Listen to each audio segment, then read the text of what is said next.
Baton Rouge's New Rock is 104 The X. That was Faith No More with Epic. And speaking of Faith No More, right now on the phone, we have former Faith No More lead singer, the one, the only, Mike Patton. Mike, what's going on today? Well, I'm a little scrambled eggs, man. I'm running around trying to get all my bags packed and get on a plane and leave on tour. You guys are about to go on tour, Peeping Tom, and you're going to be in New Orleans this Monday night. Are you excited to be back in New Orleans?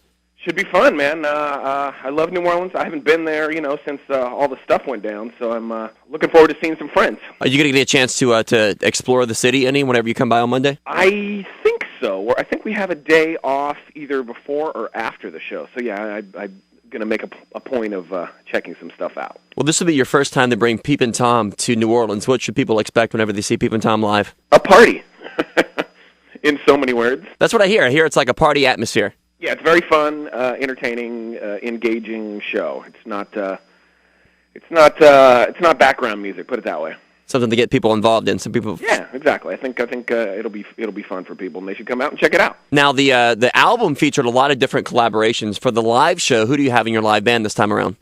In a live band, I've got like 8 different people, and they're sort of on a rotating basis. This time, I've got Dan the Automator, who is a guest on the record, and Dub Trio, who are a guest on the record, and a whole lot of other people. Amani Coppola, who's been in the band for a while, and a whole string of other characters.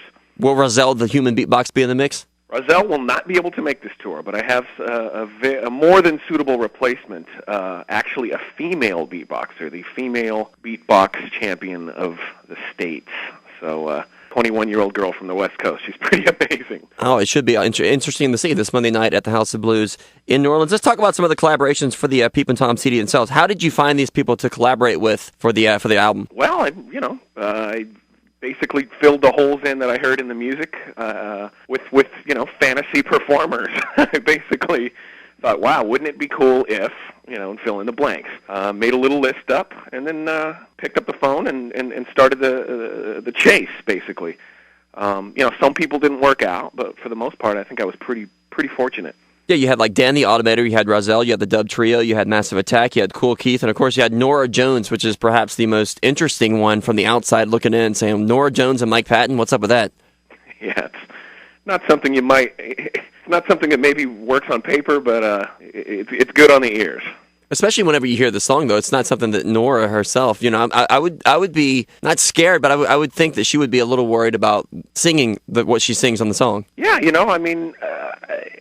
a lot of people say that, and it makes me kind of respect her even more for jumping outside the box and trying something else. And she's a true artist, man. She doesn't care about that kind of stuff. She wants to make music, and I got to tip my cap to her. Did you get a chance to meet these people whenever you were collaborating with them, or was it a lot of times via email or via phone?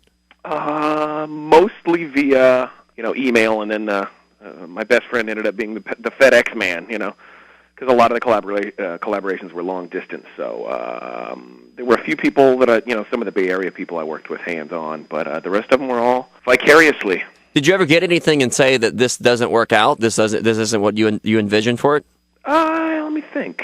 There were a few things, but then I just kind of moved on to a different song. I have a pretty good bank of songs, and I wasn't really relying too heavily on any one particular tune. So I think the Massive Attack tune they sent to me, maybe a couple times, and had them make a couple of revisions on it. But for the most part, people just nailed it. And I hear that you recorded a lot of stuff for the Peeping Tom CD, and you have a lot of stuff that didn't make the album, right? Yep, I got some of those hidden away in the bat files, and there's some are suitable probably for the next record, and probably will be another record even after that. So I'm looking forward to doing more with this group. Well, you're a very busy guy, and I think you've actually had a couple of months off the road. Is that right? I have. Yeah, I've been working on other things, and it's been great. Taking a break from touring, a little touring goes a long way. Yeah, you were on tour all last year, basically, with Peeping Tom. You were on tour with Gnarls Barkley, then you did the headlining thing overseas, I think? We did, yeah, a couple of European runs on our own. Then we did a little run with The Who. Oddly enough, this will be our first tour of the States, really headlining a proper tour of our own, and really the record's almost a year old. So we've been busy doing other things and doing little spot dates and opening for other groups. Now it's time to get our own on. How did you get hooked up with The Who? That seems like a strange mixture. Yeah, Believe me, it was. Did they contact you, or did you contact them and say we'd like to? They contacted us. I think our agents knew each other, and maybe they had a nice golf game, or one guy lost a bet. I'm really not sure what happened, but they ended up calling us and having us on the bill, and they treated us really nicely, and their fans totally hated us. That's what I mean. The people that are paying for the Who tickets were not very cheap, so it would be like the upper level people out there, and seeing Peeping Tom, a band that I'm sure that most of them had never heard of. Oh yeah. I don't know how they react to that. I guess did they boo you? Oh yeah. Or did they just kind of sit there? Or they were indifferent. They either booed or they were, indifferent. And it's to be expected. These are, like you say, you have $100 and $200 tickets, whatever they're paying out there, and you got to listen to some, annoying opening band. If I were them, I would hate me too. Well, we're looking forward to seeing you in New Orleans this Monday night. You in your own element. I've seen Mike Patton. I've seen you in like all your different bands before. This is the first time I've seen Peeping Tom live, but every time I've seen you, it's been an awesome performance. So I'm very much looking forward to it this Monday night at the House of Blues. Man. Hope you enjoy. It should be fun. Now, what else can people look forward to from yourself? What other band? Has Tomahawk got a new album coming out yet anytime soon? Yeah, we do. It'll be out this summer. And what can people expect from that one? A little bit of a different carnival ride this time. It's music that our guitar player basically he took a bunch of themes from public domain material, Native American material actually, from the late 19th century, and then kind of reworked it. So it's essentially kind of an interpretations record, but it's pretty obscure, pretty ambient, and it doesn't really sound like Tomahawk. So I think it's going to be a nice detour for us. Now, is that one done? It is done. Yeah. You're completely finished with that. And what else do you have on your plate? I may think. I have a new record coming out in a couple of weeks with John Zorn. It's a new project of his that's really amazing. I just did a bunch of tunes for the new Massive Attack record, but I have no idea when that's going to come out.